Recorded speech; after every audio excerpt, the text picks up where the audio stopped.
How to send a message or email on Microsoft Outlook. Hello guys, so in today's video I'm gonna show you how to send an email or a message on Outlook. First thing, go to your inbox. This is the home page, as you can see. Now go to the top right here, you will find this new message option. Click on it like this, and now add the email of the person that you want to send the message to. For example, I'm gonna add an email, for example this one. And now, as you can see, after you add the email, now go down and add the subject right here, and then go here and add your message like this, for example test, and add your signature.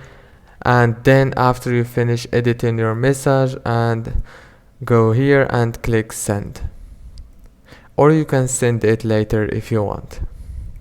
If this video was helpful, please don't forget to like and subscribe. Thank you so much for watching this video until the end.